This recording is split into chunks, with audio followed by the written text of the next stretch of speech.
Shalom, selamat bertemu kembali dalam mimbar BKG yang ke-12. Sahabat menyapa Bapak Ibu para hamba Tuhan, anggota BKG Kota Batam, dan seluruh umat Kristiani yang ada di Kota Batam. Pada mimbar BKG yang ke-12 ini, kita akan dilayani oleh hamba Tuhan, Pendeta Agrippa Seli, sekung daripada PGI Kepri. Mari bersama-sama kita akan menyaksikan berkat firman Tuhan yang akan dibawakan oleh hambanya, dan kiranya melalui firman Tuhan iman kita akan semakin dikuatkan, diteguhkan untuk bersama-sama mengerjakan pekerjaan Tuhan. Mari kita sambut firman Tuhan dalam nama Yesus. Amin.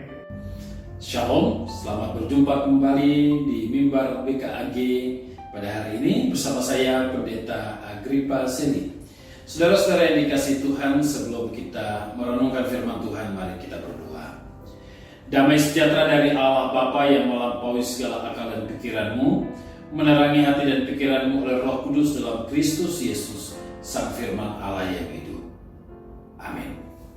Saudara yang dikasihi dalam Tuhan Yesus Kristus, firman Tuhan yang menjadi renungan kita pada hari ini terambil dari Kisah Rasul pasal 12 ayat yang keempat sampai dengan ayat yang ke-7 yang berbunyi demikian. Setelah Petrus ditangkap, Herodes menyuruh memenjarakannya di bawah penjagaan 4 regu, masing-masing terdiri dari 4 prajurit. Maksudnya ialah supaya sehabis Paskah ia menghadapkannya ke depan orang banyak. Demikianlah Petrus ditahan di dalam penjara, tetapi jemaat dengan tekun mendoakannya kepada Allah. Pada malam sebelum Herodes hendak menghadapkannya kepada orang banyak, Petrus tidur di antara 2 orang prajurit, terbelenggu dengan 2 rantai. Selain itu, prajurit-prajurit mengawal sedang berkawal di muka pintu. Tiba-tiba berdirilah seorang malaikat Tuhan dengan dekat Petrus, dan cahaya bersinar dalam ruang itu. Malaikat itu menepuk Petrus untuk membangunkannya. Katanya, bangunlah segera. Maka gugurlah rantai itu dari tangan Petrus.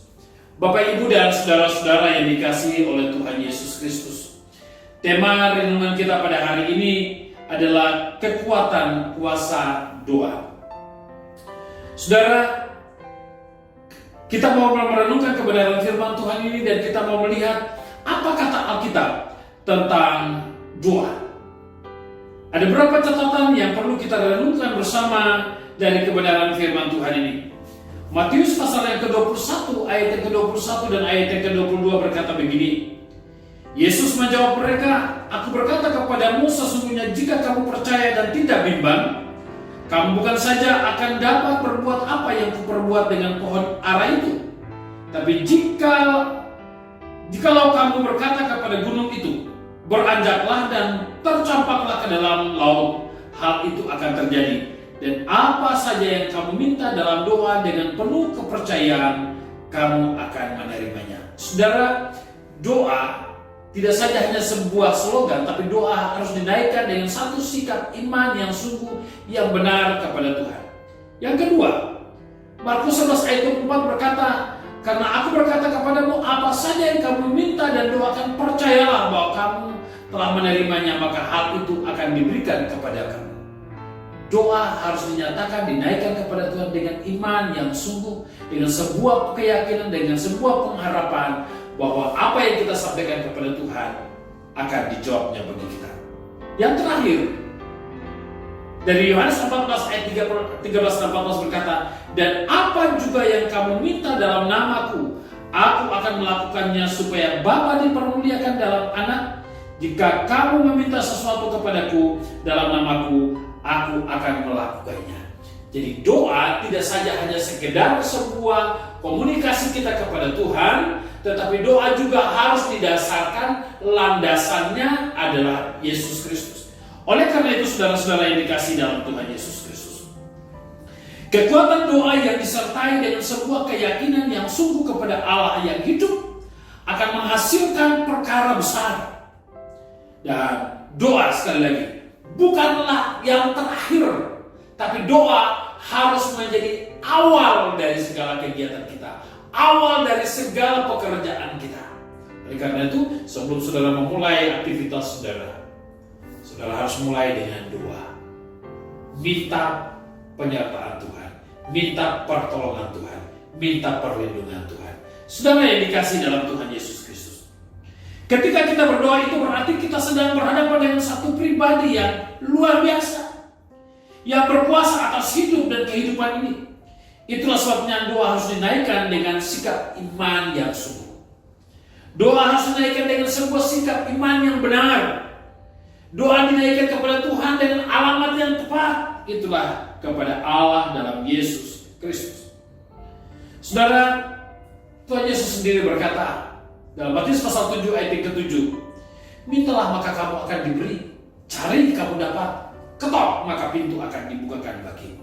Ini janji Tuhan. Itulah sebabnya mengapa kita perlu berdoa.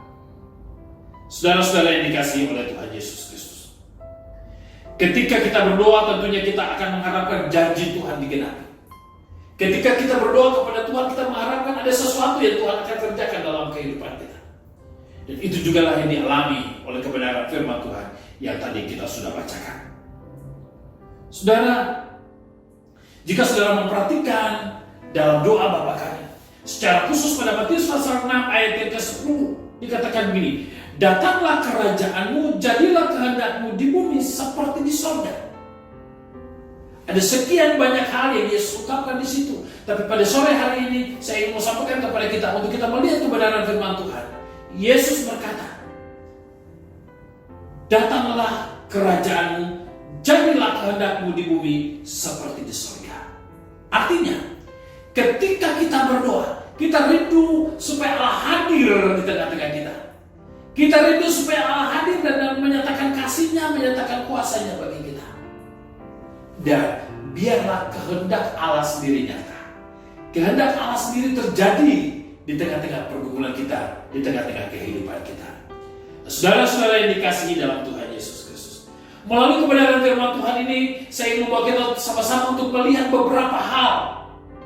Mengapa doa begitu memegang peranan yang sangat penting?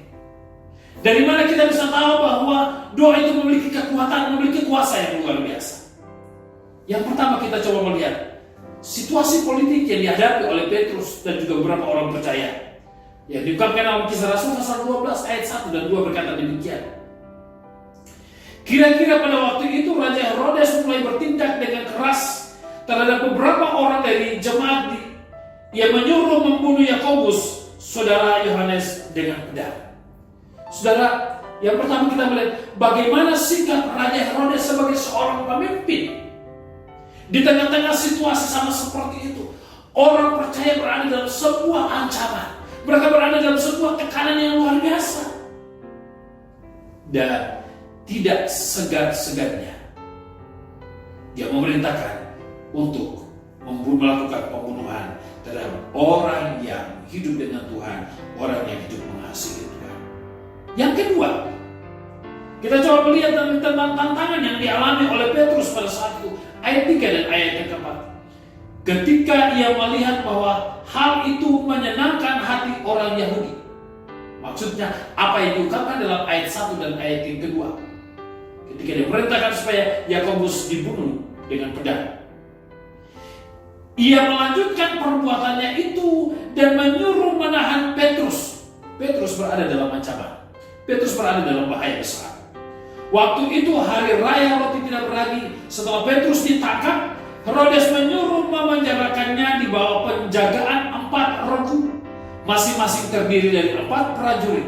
Maksudnya ialah supaya sehabis Paskah ia menghadapkan ke depan orang banyak. Saudara perhatikan kebenaran firman Tuhan ini, bahwa Petrus berada dalam satu situasi yang tidak menentukan. Dari satu sisi dia melayani, dia memberitakan Injil, ada banyak orang bertobat. Tapi dari sisi yang lain, dia siap diperhadapkan dengan maut. Ada ancaman yang luar biasa. Saudara-saudara yang dikasihi dalam Tuhan Yesus Kristus, perhatikan kebenaran firman Tuhan ini, bahwa seorang Petrus dijaga oleh 4 regu, dan setiap regu itu Alkitab mencatat terdiri dari 4 orang. Itu berarti apa? Petrus satu pribadi dijaga oleh 16 orang. Pertanyaannya, ada apa dengan Petrus? Mengapa Petrus harus dijaga dengan penjagaan yang begitu ketat? Saudara, ingat, Petrus adalah pribadi yang dipakai oleh Tuhan. Ketika Petrus berkhotbah, ada sekian banyak orang, sekian ribu orang bertobat. Dan ini sangat menggetarkan, ini sangat menakutkan, ini sangat membuat orang begitu mengalami kecemasan. Karena apa? Karena orang-orang mulai beralih dari kepercayaan, percaya kepada Yesus sebagai Tuhan dan Juru Selamat. Saudara, yang dikasihi dalam Tuhan Yesus Kristus, Petrus mulai menghadapi persoalan-persoalan demi persoalan. Pada bagian yang ketiga kita melihat Petrus dirantai dan dibelenggu. Perhatikan Kisah Rasul 12 ayat 6. Pada malam sebelum Herodes hendak menghadapkannya kepada orang banyak, Petrus tidur di antara 2 orang prajurit, terbelenggu dengan 2 rantai. Selain itu, prajurit-prajurit pengawal sedang berkawal di muka pintu. Dia terbelenggu, dia dirantai. Apakah memang tidak cukup hanya dipenjarakan? Sudah dalam penjara, dirantai, dibelenggu. Artinya apa? Mereka mengupayakan sedemikian rupa supaya Petrus tidak lolos, tidak kabur daripada tahanan itu. Tapi saudara, Alkitab mencatat kepada kita, di tengah-tengah tantangan, di tengah-tengah pergumulan semua seperti itu, justru semakin hari semakin membuat setiap mereka, anak-anak Tuhan, orang-orang percaya, terus mempunyai waktu di hadapan Tuhan. Saudara yang dikasihi dalam Tuhan Yesus Kristus, saya tidak tahu apa yang sekarang sedang membelenggu saudara. Rantai apa yang sekarang sedang mengikat saudara dan membuat engkau tidak bebas? Rantai dosa, rantai hutang piutang yang membuat engkau tidak bebas, yang membuat engkau tidak merdeka. Hari ini dengar firman Tuhan ini. Tuhan sedang berbicara kepada saudara. Ketika engkau merasa engkau terikat, ketika engkau merasa engkau tidak berdaya, mari datang kepada Tuhan. Ajaklah orang di sekitarmu. Bangunlah sebuah persekutuan dengan Tuhan.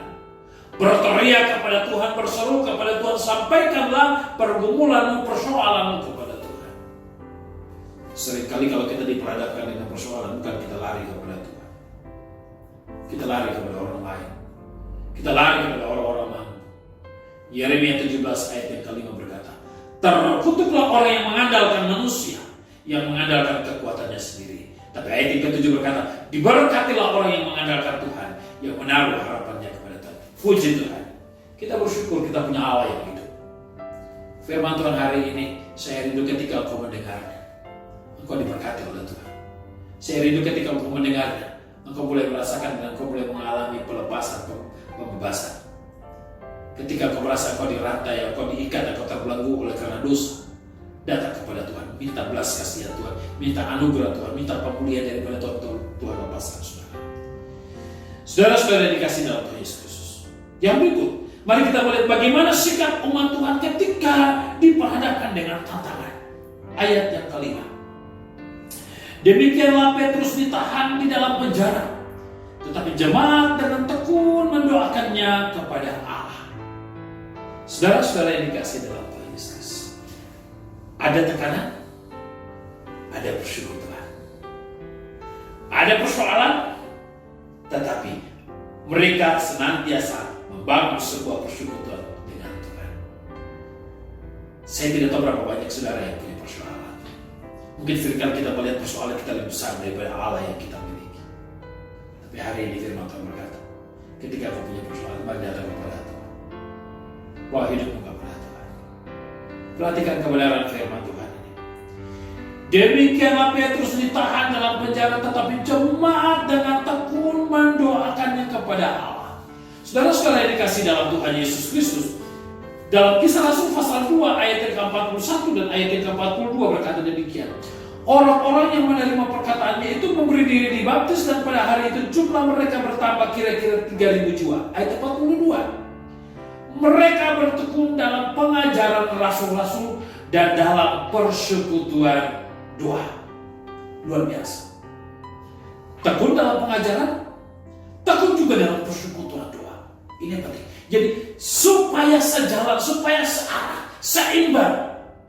Engkau memiliki kekuatan rohani dalam pengajaran firman Tuhan yang benar, tapi engkau juga membangun persekutuan saudara dengan Tuhan. Oleh karena itu saudara, apa yang dikatakan oleh kebenaran firman Tuhan? Ketika umat Tuhan diperhadapkan dengan tantangan, ketika umat Tuhan diperhadapkan dengan persoalan, mereka tahu bahwa Petrus sedang berada dalam ancaman maut, maka mereka tekun berdoa. Mereka tekun berseru kepada Tuhan. Mereka tekun berteriak kepada Tuhan, minta belas kasihan Tuhan. Ingat saudaraku yang dikasihi dalam Tuhan Yesus Kristus, apa yang dikatakan oleh kebenaran firman Tuhan dari Matius pasal 6 ayat ke-10 tadi. Datanglah kerajaanmu, jadilah kehendakmu di bumi seperti di surga. Di tengah-tengah pergumulan itu, mereka rindu menghadirkan Tuhan. Di tengah-tengah pergumulan itu, mereka rindu Tuhan hadir. Dan Tuhan sendiri berkarya di tengah-tengah persoalan yang ada. Tuhan hadir dan Tuhan membebaskan, Tuhan hadir dan Tuhan melepaskan, Tuhan hadir dan Tuhan menolong Petrus yang sedang berada dalam ancaman. Ini penting saudara. Jadi sekali lagi saudara, saya mau beritahu kepada saudara, kalau saudara punya persoalan, gerejamu dalam punya persoalan, bangsamu dalam punya persoalan, kotamu dalam persoalan, mari lari kepada Tuhan. Kita bersyukur kepada Tuhan. Kita boleh menyelesaikan satu kegiatan itulah rally doa yang dilaksanakan pada mulai tanggal 28 sampai dengan tanggal 29 kemarin. Puji Tuhan, terima kasih untuk semua gereja-gereja yang boleh terlibat dalam kegiatan ini. Saya tahu untuk bangun pagi dan berdoa itu tidaklah mudah.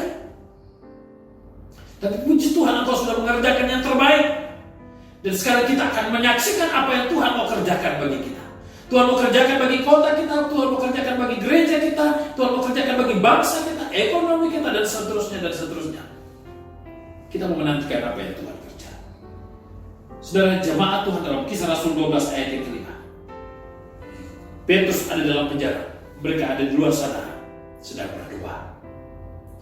Petrus berada dalam sebuah belenggu, gerate diikat. Tapi di luar sana ada tim doa sedang mendoakan dia. Hari ini saya rindu ketika engkau dalam persoalan, bangunlah tim doa. Di gereja-gereja mari silakan bangun tim doa. Bangun kekuatan doa. Jangan kita bangga dengan masa lalu kita. Itu kenangan masa lalu. Tapi apa yang kita melakukan hari ini untuk gerejamu, untuk kotamu, untuk keluargamu. Mari tekun berdoa, menantikan Tuhan bekerja. Saudara perhatikan apa akibat ketika Tuhan bekerja. Apa yang terjadi ketika ada kekuatan doa yang memerangi situasi yang sangat mengancam kehidupan umat Tuhan dalam beribadah dan juga dalam melayani Tuhan. Perhatikan ayat yang ke-7. Yang pertama, Allah hadir dalam penjara. Tiba-tiba berdirilah seorang malaikat Tuhan dekat Petrus dan cahaya bersinar dalam ruang itu. Puji Tuhan. Petrus dalam penjara, di sana ada tim doa dan kekuatan doa menghadirkan Tuhan dalam penjara. Dan Tuhan tidak saja hanya hadir, tapi saudara perhatikan ada cahaya yang bersinar menerangi ruang di mana Petrus ada. Ini penting. Ya, kehadiran Tuhan. Kalau Tuhan hadir, maka pasti ada kemuliaan Tuhan. Jadi kalau kau merasakan kehadiran Tuhan, tetapi kau tidak merasakan mengalami kehadiran Tuhan, tapi tidak merasakan kehadiran Tuhan, perlu diuji. Yang saudara rasakan itu apa? Jangan hanya saudara merasakan pada waktu saudara menyembah Tuhan, saudara merasakan kehadiran Tuhan. Sesudah penyembahan, saudara tidak merasakan apa-apa. Perlu dipertanyakan. Apakah saudara hanya terpengaruh dengan perasaanmu, emosimu? Atau memang benar saudara merasakan kehadiran Tuhan itu? Saudara, yang kedua, Allah tidak saja hadir dan menyatakan kemuliaannya, tetapi Allah juga hadir dan membangunkan Petrus yang sedang tidur di antara para prajurit. Perhatikan ayat yang ke-7. malaikat itu menepuk Petrus untuk membangunkannya, katanya, bangunlah segera. Artinya apa? Hei Petrus, ini bukan tempatmu. Ini bukan tempatmu, ini tempat para penjahat. Cepat bangun, segera bangun. Karena ini bukan tempatmu. Saudara-saudara yang dikasih dalam Tuhan Yesus Kristus, kadang-kadang persoalan membuat kita terlalu enak gitu. Kita terlalu terbuai dengan persoalan kita. Sehingga ketika Tuhan membangunkan kita anggap itu hanya sebuah mimpi. Mari, di tengah-tengah persoalan, mari punya kepekaan rohani untuk merasakan, menikmati kehadiran Tuhan. Saudara-saudara yang dikasih dalam Tuhan Yesus Kristus. Yang ketiga, kehadiran Allah dalam penjara melepaskan rantai yang dipakai untuk mengikat Petrus dan belenggu yang membelenggu Petrus. Ayat yang ke-7. Maka gugurlah rantai itu dari tangan Petrus. Puji Tuhan. Seperti tadi saya katakan, apa yang sedang mengikat saudara? Rantai apa yang sedang mengikat saudara? Rantai sakit hati? Rantai ketakutan? Rantai hutang piutang? Rantai dosa? Mari datang kepada Tuhan untuk mengalami pemulihan. Datang bersolu kepada Tuhan, katakan, Tuhan, lepaskan saya, bebaskan saya untuk saya mengalami pemulihan. Ada kuasa doa ketika saudara sungguh-sungguh membangun persekutuan dengan Tuhan. Alkitab katakan, maka gugurlah rantai itu dari tangan Petrus. Artinya apa? Dia bebas. Dia lepas. Dari mana datangnya itu? Oh saudara, ada orang yang sedang membangun tim doa, membangun persekutuan doa untuk Petrus. Dari mana datangnya itu? Allah hadir, Allah berkarya, Allah berbuat sesuatu sehingga kehadiran Allah itu melepaskan, membebaskan Petrus dari keterikatan akan rantai itu. Yang keempat, tidak saja sekedar Allah hadir dan membuat rantai itu lepas, tetapi Petrus juga dibebaskan dari penjara dengan cara Tuhan. Saudara perhatikan ayat yang ke-8 sampai dengan ayat yang ke-10. Lalu kata malaikat itu kepadanya, ikatlah pinggangmu dan kenakanlah sepatumu. Ia pun berbuat demikian. Lalu malaikat itu berkata kepadanya, kenakanlah jubahmu dan ikutlah aku. Lalu ia mengikuti malaikat itu keluar, dan ia tidak tahu bahwa apa yang dilakukan malaikat itu sungguh-sungguh terjadi. Sangkanya ia melihat suatu penglihatan setelah mereka melalui tempat kawal pertama dan tempat kawal kedua, sampailah mereka ke pintu gerbang besi yang menuju ke kota. Perhatikan ayat berikut, kalimat berikut. Pintu itu terbuka dengan sendirinya bagi mereka. Sesudah tiba di luar, mereka berjalan sampai ke ujung jalan, dan tiba-tiba malaikat itu meninggalkan dia. Kenapa malaikat itu meninggalkan dia? Sudah selesai. Tugasnya sudah selesai. Dari penjara, dia terikat, dia termasuk. Kemudian dituntun keluar, melewati segala lapisan penjagaan yang ada, sampai gerbang. Kita katakan, gerbang itu pun terbuka. Saudara, ketika Tuhan hadir, maka tidak ada yang mustahil. Ayat 42 ayat 2 berkata, aku tahu engkau sanggup melakukan segala sesuatu dan tidak ada rencanamu yang gagal. Saya yakin dan percaya hari ini semua saudara-saudara yang mendengarkan kebenaran firman Tuhan mau diberkati oleh Tuhan. Engkau yang ingin mau dilepaskan, engkau yang ingin mau dibebaskan. Saya rindu hari ini, mulai sekarang mari kita bangun persekutuan kita dengan Tuhan. Mulai sekarang kita bangun persekutuan kita dengan Tuhan. Bangunlah tim doamu. Mulai dari keluargamu sendiri, suami, istri, anak-anak, bangunlah kekuatan doa itu. Ingat Yeremia 17 ayat yang ke-5. Terkutuklah orang yang mengandalkan manusia, yang mengandalkan kekuatannya sendiri. Jangan coba-coba hadapi masalahmu dengan kekuatan saudara. Jangan coba-coba hadapi masalahmu dengan pengalaman saudara.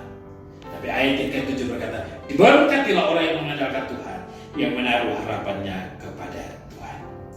Saudara-saudara yang dikasih dalam Tuhan Yesus Kristus, melalui kebenaran firman Tuhan ini, saya ingin sampaikan beberapa kalimat penting untuk kita sekalian.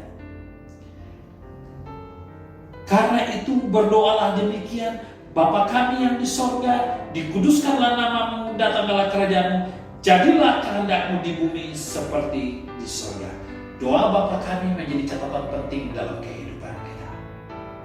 Ketika kau berdoa, ingat, engkau memiliki Allah yang ada di sorga, Allah yang berada di tempat yang kudus. Oleh karena itu sembah Dia, agungkan Dia. Dan ketika engkau berdoa, minta Allah hadir.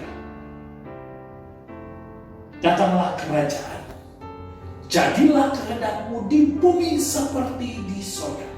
Artinya, ketika Allah hadir dalam kehidupan saudara, engkau akan mengalami mujizat seperti yang dialami oleh Petrus. Belenggu akan lepas, rantai-rantai akan putus. Kenapa? Dia hadir, Dia berkuasa. Dia sanggup untuk melepaskan saudara, Dia sanggup untuk membebaskan saudara. Kuncinya, hadirkan Dia dalam hidupmu.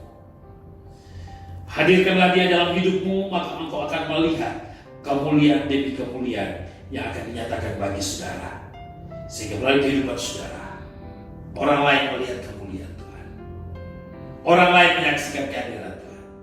Dan engkau sendiri akan mengalami berbagai hal yang Tuhan kerjakan dalam kehidupan saudara. Sehingga engkau boleh menjadi berkat bagi orang lain.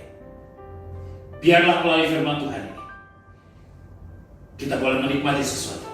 Bahwa kekuatan doa mampu mendatangkan mujizat dalam kehidupan kita. Kiranya Tuhan memberkati kita sekalian. Amin. Mari kita berdoa. Ya Tuhan, kami bersyukur dan berterima kasih untuk kebenaran firman-Mu. Suara hamba-Mu boleh berhenti, tapi kami percaya bahwa Roh Kudus akan menerjemahkan firman Tuhan ini buat kami semua. Roh Kudus akan berbicara kepada kami, mengingatkan kepada kami, supaya kami sungguh-sungguh terus mengandalkan Tuhan.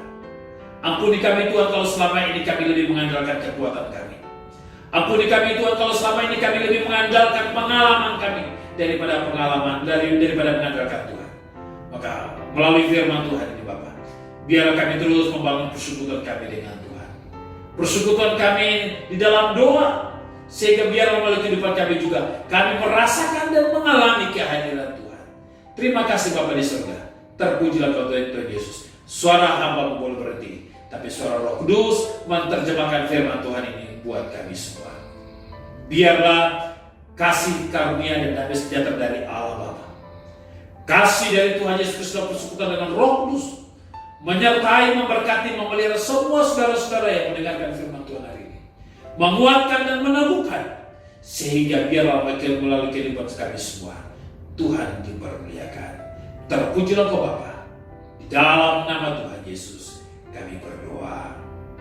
Amin. Tuhan Yesus memberkati saudara-saudara sekalian. Shalom.